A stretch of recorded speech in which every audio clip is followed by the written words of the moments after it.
Paz e graça, irmãos e irmãs.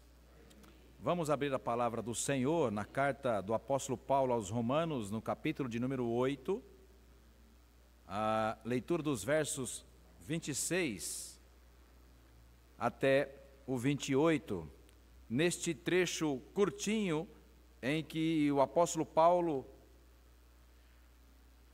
obviamente falando por experiência própria, talvez um dos momentos mais marcantes na vida do apóstolo Paulo é quando ele, depois de muito tempo fora de Jerusalém, na volta da terceira viagem missionária, o apóstolo Paulo em Jerusalém, assim que botou os pés na cidade santa, recebeu a notícia de que seria preso, porque estava sendo procurado pelas ideias novas que então o antigo judeu e agora cristão estava pregando. E o texto conhecido, não muito depois ele será preso, e uma das passagens belíssimas que a gente encontra em Atos, no capítulo 21, quando Deus, por meio de uma visão, visita-o na prisão e diz para ele uma palavra tão pequenininha, né? Coragem. E o apóstolo o apóstolo Paulo preso, depois de ter realizado a terceira viagem missionária, depois de tudo que havia feito, já quase no final do seu ministério, há quem diga que Paulo já tinha, e naquela ocasião era considerado idoso, sim, naquela ocasião, viu, por volta de 60 anos, em torno de 30 anos de ministério. Já no final da vida, perseguido porque pregava o evangelho. E aí ele tem uma visão de Deus, onde Deus diz para ele, coragem, porque do mesmo modo que deste testemunho a meu respeito, ou sobre o evangelho em muitos lugares, também terás de dar em Roma, que é para onde ele seria mais tarde encaminhado. Então, quando o apóstolo Paulo fala sobre gemer com o coração e com a nossa alma diante de Deus, irmãos e irmãs, eu tenho certeza de que Paulo falava, ao escrever esse texto, de experiências próprias. Por isso não precisam muitos versos para a gente entender o recado belo que o apóstolo Paulo nos deixa nessa noite, registrado aí na carta aos Romanos. Então, no capítulo 8 desse texto conhecido e decorado por todos nós, começando no verso 26. Romanos 8, do 26, seguirei até o 28. Você encontrou, né? Amém? Também o Espírito semelhantemente nos assiste em nossa fraqueza, porque não sabemos orar como convém, mas o mesmo Espírito intercede por nós de modo sobrenatural, sobremaneira, com gemidos inexprimíveis. E aquele que sonda os corações sabe qual é a mente do Espírito, porque segundo a vontade de Deus é que o Espírito intercede pelos crentes. E o 28, sabemos que todas as coisas cooperam para o bem daqueles que amam a Deus, daqueles que são chamados segundo o seu propósito. Até aí.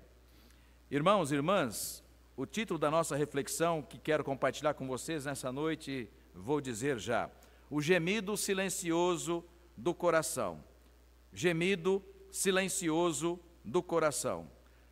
Quando o apóstolo Paulo, como disse há pouco, estava preso em Jerusalém, aliás, é importante lembrar que a maior parte do tempo que Paulo, até então, como ele vai dizer nas suas cartas, né, judeu de judeu, nascido da tribo de Benjamim, circuncidado ao 8º dia, quanto à lei, zeloso,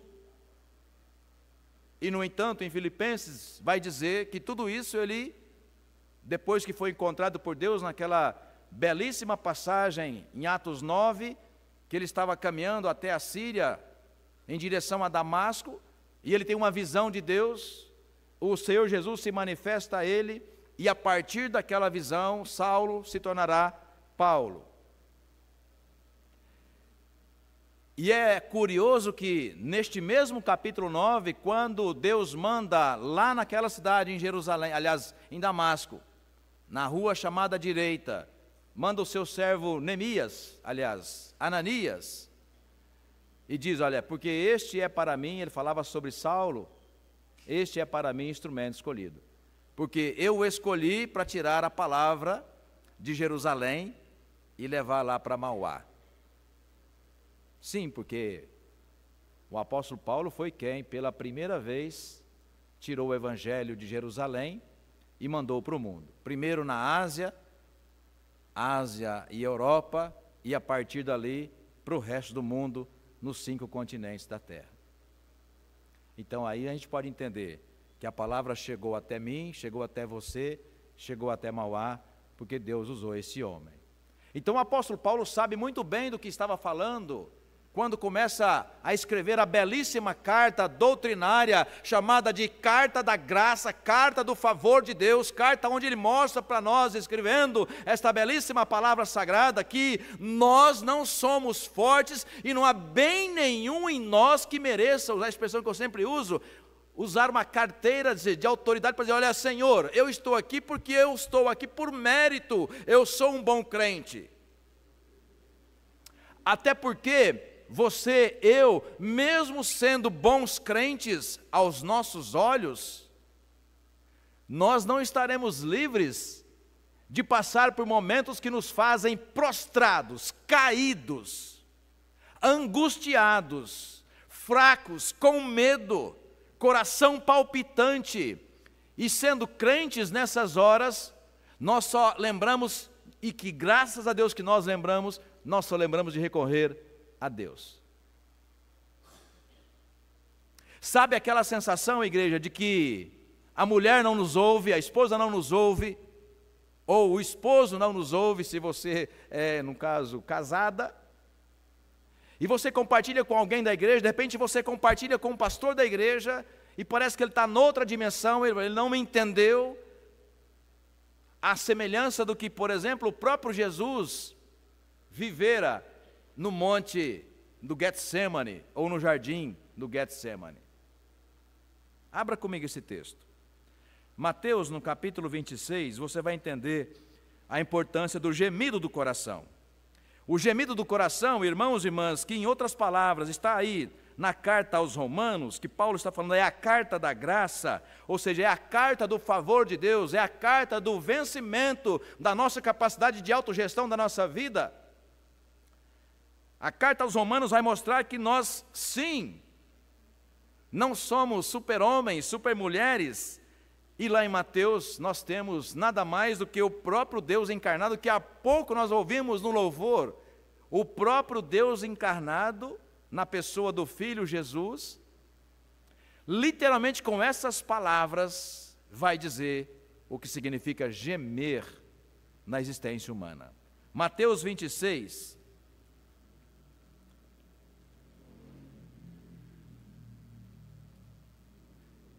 apenas 2 versículos, 38 e 39. Mateus 26, 38 e 39. Como vocês sabem, lá no 36, Jesus chama alguns dos seus discípulos mais próximos e vai até o Getsemane com o propósito de orar. No verso 38, então lhes disse, Jesus falando, a minha alma, fazer uma pausa aqui, irmãos e irmãs, a palavra grega para alma é psique. E quando você está mal, do ponto de vista emocional, quem que você procura? Pastor, eu procuro Jesus. Ótimo, que bom. Mas às vezes você fala, bom, eu também estou na terra, eu vou procurar o psicólogo também. E às vezes você procura o psicólogo. Psicólogo é quem cuida da alma. A alma é aquele espaço cinzento da nossa vida que a gente não sabe sequer localizar. A alma, na teologia, é um vazio, é um buraco existencial, que quando você acorda pela manhã, primeira coisa que você faz, de repente, é pegar o celular, aí você vai emendando uma coisa na outra, e aí lembra que tem que entrar no aplicativo do banco, aí você entra no aplicativo do banco, Selma, olha a conta, tal, né? Glória a Deus, está tudo certo. Aí você olha para o marido abençoado, você olha para os filhos todos já encaminhados, você olha para a sua casa linda, ou seja, você faz uma rápida revisão de quem é você, da sua vida, e você vai lá, está tudo bom, maravilhoso, mas há um buraco na alma, que a gente chama isso de um dia cinzento, um dia sem sentido. Jesus, irmãos e irmãs, nesse texto, que você está acompanhando comigo, teve dias assim. Simplesmente Jesus, Adilson, meu xará, teve dias assim, e o evangelista Mateus capta essa mensagem e deixa para o nosso crescimento espiritual nessas horas, escrito exatamente essa palavra, verso 38 diz: então disse Jesus, a minha alma está profundamente triste, até a morte, ou seja, sentimento de morte, angústia profunda. E aí então ele pede ajuda a quem? Aos seus amigos, como eu e você faríamos. Pede ajuda aos seus próximos. Esses apóstolos que vão com ele até o Getsemane eram próximos. Esse texto diz, ele não levou os 12, ele levou um grupo pequeno.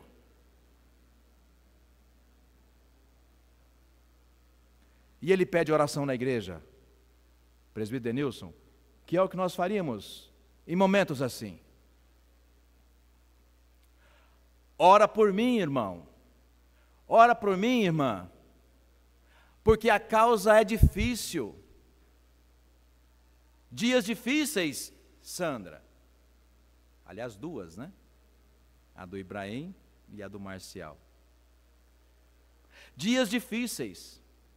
E Jesus pedira ajuda aos seus próximos discípulos. Fiquem aqui e orem por mim. Porque os próximos dias, e Jesus sabia, seriam muito difíceis.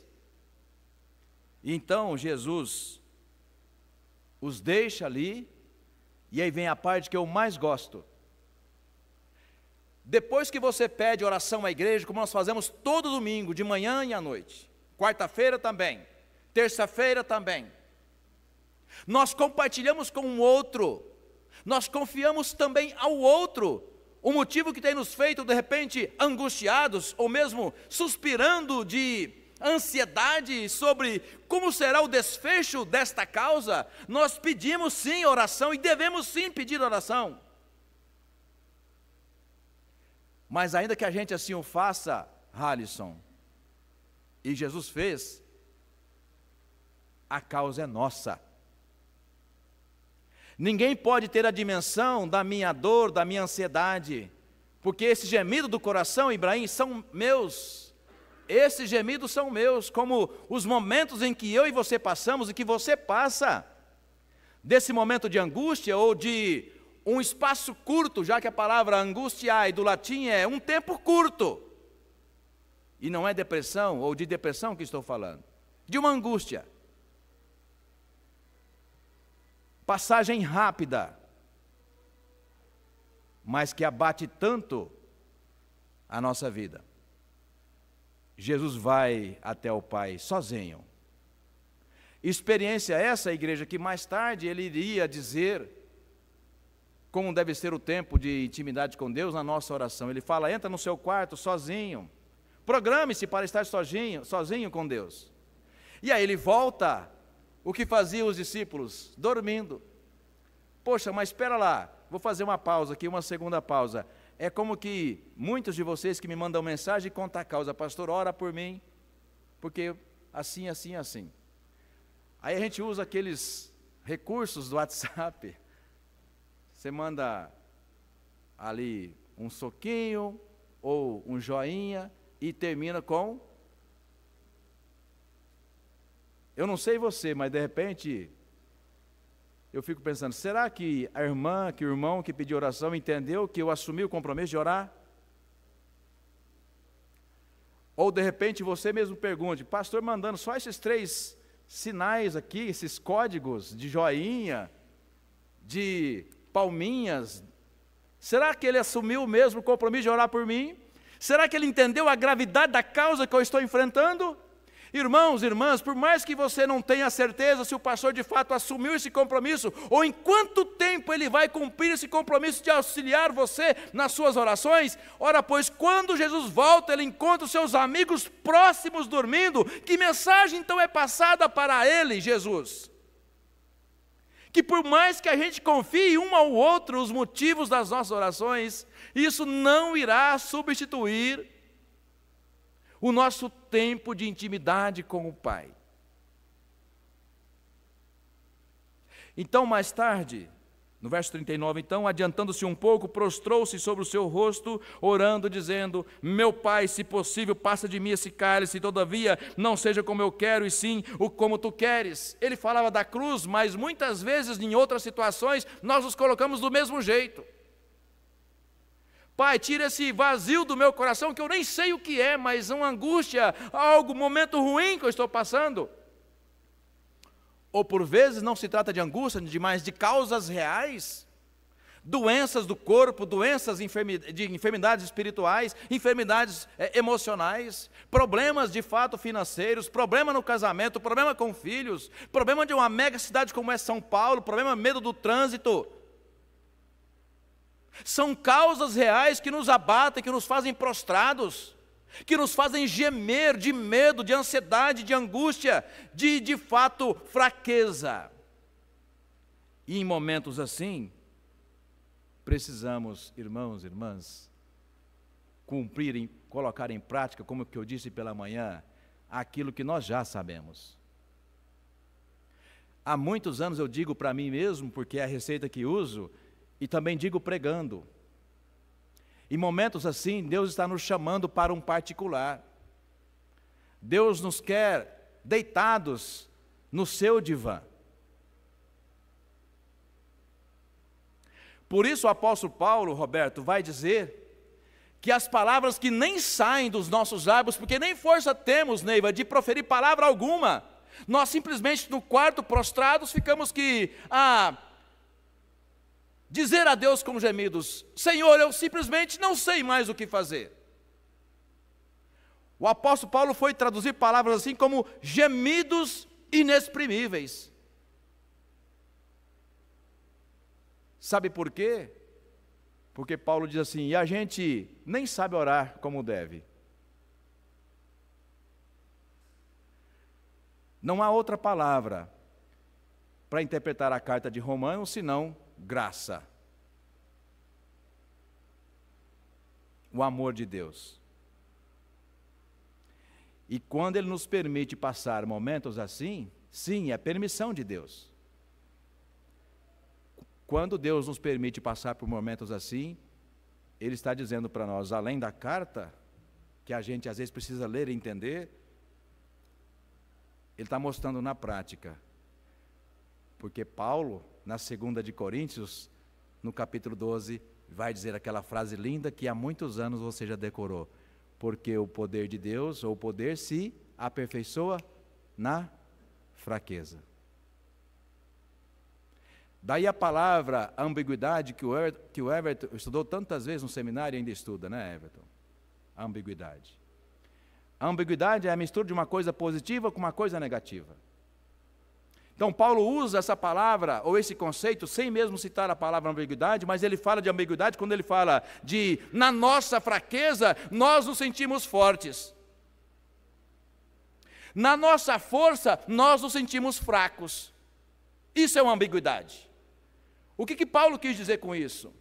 Na nossa força, a gente tem a mania de achar que pode fazer autogestão da nossa vida espiritual, da nossa vida com Deus, dos nossos bens materiais, do nosso casamento, dos nossos filhos, dos nossos sonhos, dos nossos projetos.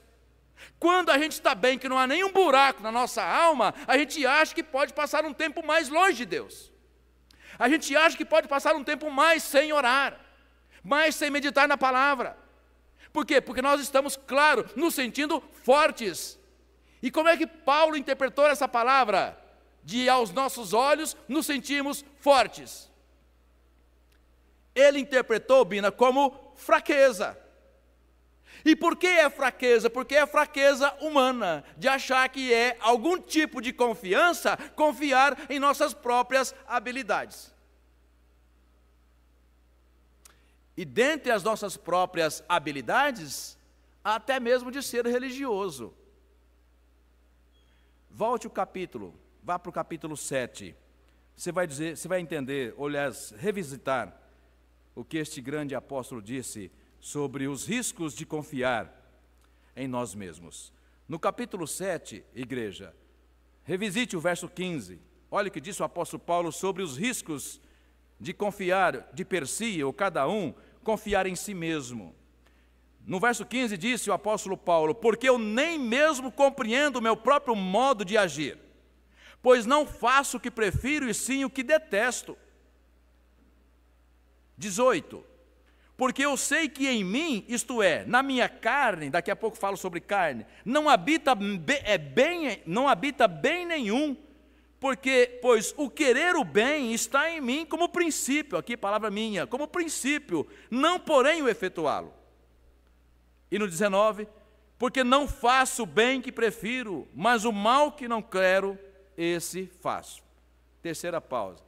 O presbítero Marcos, na liturgia, já citou esse texto. E ele está escrito aqui, Marcos. Então era para dizer mesmo. Deus queria nessa noite nos falar sobre essa passagem.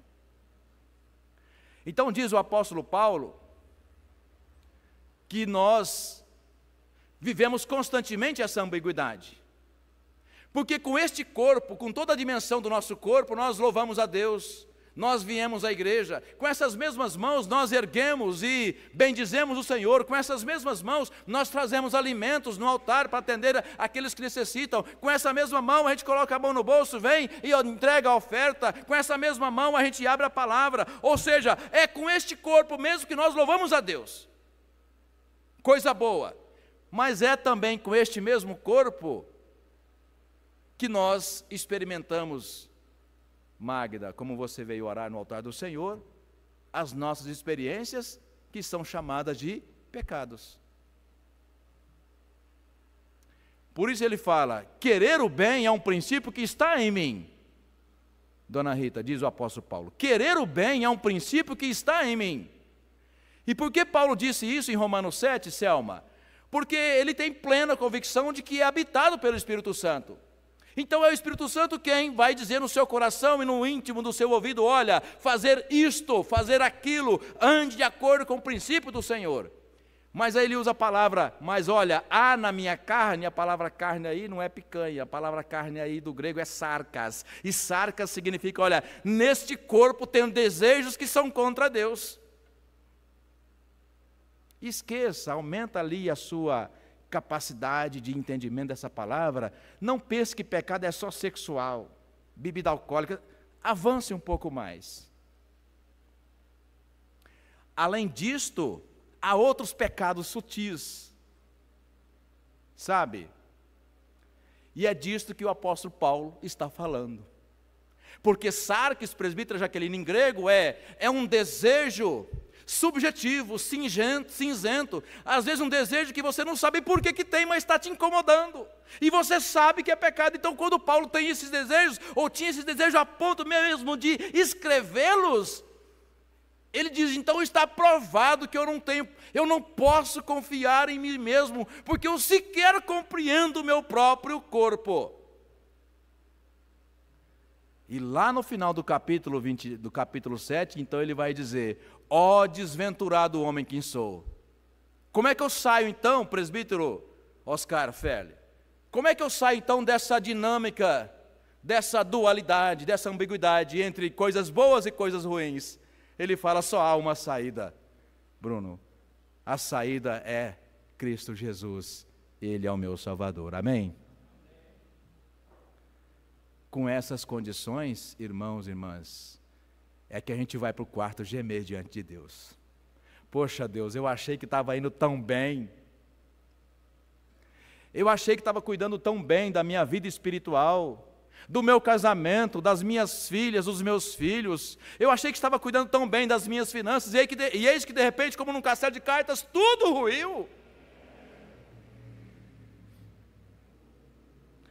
E nessas horas, então, Leila, Deus diz assim para nós, eu sei melhor que você o que está no seu coração.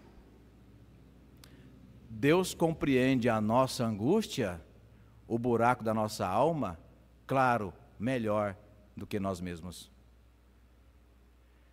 Ouça, por isso Ele nos convida a nos deitar no seu divã. Entrega para Ele. Para de achar que é super-homem, super-crente, super-mulher. Entrega para Ele. tenha coragem de dizer: Senhor, eu não dou conta de resolver, não é comigo. Porque dizendo isso, você joga as armas fora, você se desarma, você reconhece. Até do ponto de vista emocional, está aqui o psicólogo, a gente como que começa a relaxar os músculos, porque é como se você estivesse desistindo da gestão dessa causa. E agora, um novo gestor assumindo a causa. Jesus viveu essa experiência de angústia e de ambiguidade. Sabe quando? No texto que nós lemos, quando ele olha para a cruz e sabe que tinha que por ela passar. Mas ao mesmo tempo, como ser humano encarnado, ele fala: poxa, por isso que é chamada, viu, Adilson, de Via Dolorosa, a semana da Páscoa. Ele olha para a cruz e não tem como ser humano encarnado, não ver ali humilhação, dor, sofrimento. Eu costumo dizer, irmãos, interpretando o texto da cruz, ou Getsemane, uma dor muito mais emocional do que física. Porque a dor de Jesus, demonstrada nesta oração, Dona Maria do Carmo, lá no jardim do Getsemane, é a dor da frustração. Porque alguns capítulos antes, no capítulo 23 de Mateus, Jesus subira no monte e começou a contemplar a cidade de Jerusalém, e fala: Jerusalém, Jerusalém, quantas vezes quis eu reunir os filhos, ou seus filhos, como a galinha reúne debaixo das suas asas os seus pintinhos. E no entanto, apedreja os profetas, manda embora os que te são enviados. Então diz que no alto da cidade santa, Jesus chorou. Chorou de frustração, de angústia, de tristeza, que a despeito de tudo que Deus ofereceu, aquele povo coloca Jesus na cruz. Então, amados irmãos e irmãs, no jardim do Getsemane, em Mateus 26, o choro de Jesus, o drama de Jesus, a angústia de Jesus: Senhor, passa de mim esse cálice. Não é o medo dos ferimentos dos cravos, mas a dor da frustração. Por que, Senhor, esse povo de dura cerviz não quis ouvir a mensagem do Evangelho? Vamos terminar. Volte seus olhos para Romanos 8. Então, em Romanos 8, nós encontramos no verso 26, fé só pode ser um sentimento do coração. Porque no verso 26 diz assim: também o Espírito, está falando do Espírito Santo porque é com letra maiúscula, semelhantemente nos assiste em nossa fraqueza, porque não sabemos orar como convém, mas o mesmo Espírito, o Espírito Santo, intercede por nós de modo especial, sobremaneira além daquilo que a gente pode imaginar, e com gemidos inexprimíveis. A palavra alaletóe, inexprimíveis, é palavra que nenhum idioma é capaz de traduzir. É isso que significa, Vera, a palavra inexprimível. E aí o apóstolo Paulo usa a palavra sonda como uma figura de linguagem para dizer o seguinte: olha, Deus coloca essa sonda onde, Érica? Lá no profundo do nosso coração. O mesmo que ele disse no Salmo 139, sobre a grandeza de Deus. Então Deus sabe, melhor do que eu e melhor que você, o que se passa em nosso coração. Ele só quer que a gente reconheça, Regiane, que é hora de caminhar, de prostrar-se e falar: Senhor, interprete esses gemidos do meu coração, porque eu não sei o que está passando comigo. Experiências assim, irmãos e irmãs, já estou terminando, nos mostram que nós estamos entre aqueles e aquelas, não por méritos humanos, mas que Deus teve o propósito de acolher como filho e como filha. Nisto, inclui a mim, inclui a você. Amém? É um privilégio sentir essa angústia na alma. Sabe por quê? Quando nós sentimos, ou nos sentimos assim, nós vemos com mais clareza qual é a função do Espírito Santo na vida de cada um de nós. São nessas horas que o Espírito Santo vem cumprir o seu propósito, que Jesus lá em João 14 disse, Everton, que a função do Espírito Santo seria consolador. Consolador. E é por isso que nós não nos abatemos nesse espaço curto que a gente chama de angústia marcial. São nesses tempos cinzentos, de dúvida, de tristeza, de prostração, é que Deus, por meio do seu Espírito, com uma sonda, coloca no nosso coração: você é um escolhido meu, e eu vou caminhar com você até o final, e eu não te permito, eu não te autorizo a desistir. E você é glória a Deus, amém? Perseverança dos crentes. Perseverança dos crentes. Tendo todas as causas, Ibrahim, do mundo para desistir, a gente simplesmente não consegue desistir de Deus, da fé e da caminhada. Sabe por quê?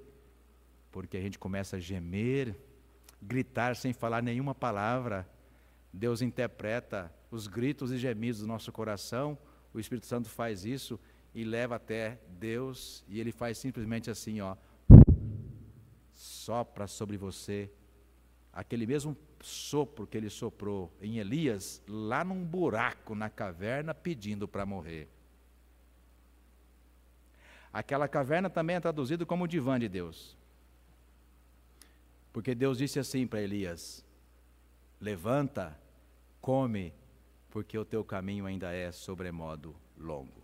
Irmãos e irmãs, que Deus nos abençoe, que Deus nos permita mais experiências assim de fraqueza, para que essas ambiguidades se mostrem claras, reais na nossa vida. Na nossa fraqueza, nós experimentamos a força da graça visitada em nós ou derramada sobre nós por meio do Espírito Santo de Deus. Que Deus assim nos abençoe, irmãos e irmãs, em nome de Jesus.